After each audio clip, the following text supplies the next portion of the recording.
The first light of dawn seeped lazily through the cracked windows of the cabin, spilling in golden dust motes that danced like tiny spirits in the air. Evelyn Harper moved quietly across the creaking floorboards, her hands brushing against the worn edges of tables and chairs that had carried the weight of her life for decades. She packed her things in silence, each motion deliberate, careful, as if the act itself might erase the years she had been a shadow in this rugged mountain home. Her bag, frayed at the corners, was already stuffed with the essentials. A few neatly folded aprons, a worn journal, her favorite cooking knives. Every item she touched hummed with memory. The warmth of fires she had stoked, the smell of bread rising, the soft echo of laughter she had nurtured in small, quiet ways.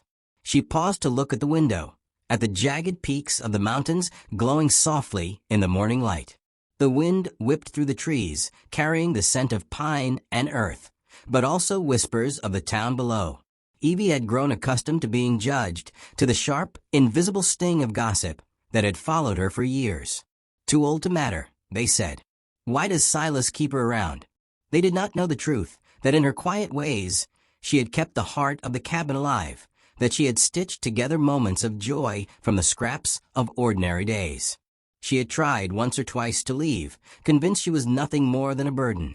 But the mountains had a way of holding her still, of reminding her that some bonds were unspoken but unbreakable. Memories came unbidden, like flickering lanterns in a dark hallway. She remembered the first time Silas Macready had hired her, a gruff man with eyes like storm clouds, rough hands, and a heart softer than anyone in town could have imagined. He had watched silently as she cooked the first meal, not speaking a word, yet somehow making her feel seen. Over time, small gestures built a life between them. The way he left a cup of tea near her chair in the mornings, how he would quietly hand her tools that needed mending, how he never once belittled her or rushed her presence. Connection had grown in gestures, not declarations, a slow, steady bloom that had rooted her heart in the mountain air. Evie lifted her bag again, feeling the weight not just of possessions, but of all the quiet love she had offered.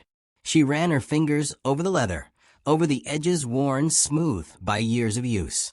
She thought of the town's sneers, the casual cruelty of those who could not see the depth of her contribution. The whispers cut sharper than any knife. Why does he need her? She's too old to make a difference. She had believed them once, had let herself shrink beneath their words, and now, standing at the edge of departure, she felt the old familiar pull of shame and doubt. The wind outside pressed against the cabin like a restless ghost. A small sparrow tapped at the window, pecking delicately, and Evie paused, remembering how Silas had once thrown crumbs for the birds when he thought she wasn't watching. That memory wrapped around her like a warm shawl, a reminder that even in silence, love could be felt. She held her breath as she moved toward the door, bag heavy in her hands, the mountains stretching vast and indifferent around her. She imagined leaving, stepping into the unknown, but a part of her still clung to the cabin's familiar shadows, the smoke-stained walls that had known both her tears and her laughter. The door creaked under her hand, a sound that seemed to echo across the mountains. And then he was there, Silas, standing in the doorway, the early light catching his sharp features softened by the morning haze. His eyes, usually guarded, held something raw, something fragile. "Evie, don't go," he said, his voice low, steady, and yet breaking at the edges like ice underfoot. The words hung in the air, impossibly simple and impossibly heavy. Evie froze, heart hammering against her ribs. She had expected resistance, perhaps a kind word, maybe even a gentle plea. But not this. Not this naked, vulnerable truth. She wanted to believe it, but her years of self-doubt whispered that kindness could be mistaken for necessity, that affection could be a fleeting illusion. Her fingers tightened on the bag strap, unsure if she should step back or let the moment swallow her whole. Silas moved closer, and in his hand, he carried a small, battered notebook. He placed it on the table, opening it to pages meticulously filled with her name and acts of care. Meals cooked, clothes mended, fires stoked, moments of comfort recorded with a devotion that only someone who truly saw her could muster. And then he spoke again, the single word that cut through the years of uncertainty. "Mom."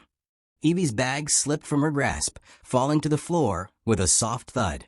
She blinked, unable at first to comprehend, but the word reverberated through the cabin, through her chest, through the very bones of the mountains themselves. Not in the literal sense, but as recognition, acknowledgement of the quiet nurturing she had always given, the life she had breathed into a lonely place. The word held gratitude, love, and a place in the world she had thought she had lost. Tears pricked her eyes, blurring the morning light, and for the first time in decades, Evie felt herself whole. She did not speak immediately. She simply let the weight of recognition and belonging settle over her like a soft quilt. Silas's hand rested gently on her shoulder, firm but not demanding, and in that silence, more was communicated than any words could capture. When she finally spoke, it was barely above a whisper, a tremor of awe and relief. "I thought I was a burden." "You're not," Silas said, his voice steady now, carrying a warmth that had always been there, hidden beneath layers of rugged solitude. "You've been the heart of this cabin, and of me. Always." Evie sank into the chair by the fire, letting herself absorb the truth she had denied for so long. Outside, the wind softened, the mountains catching the first rays of sun and holding them like a promise. She could hear the distant gossip of the town, but it no longer mattered. She was seen, she was needed, she was cherished, not for grand deeds or flamboyant heroics, but for every small act of care, every quiet moment she had offered. The cabin filled with the soft rhythm of daily life resuming, the sound of Silas tending a hearth, the clink of dishes being set for breakfast, the faint hum of wind weaving through the trees. Yet it was different now, heavier with meaning, deeper with connection. The bond between them had always been slow-burning, invisible to outsiders, but it had transformed into something that did not need announcement to exist. It simply was. Evie addressed the viewer, her voice gentle, poetic, carrying the weight of decades of learned wisdom. Sometimes, the heart knows value before the world does.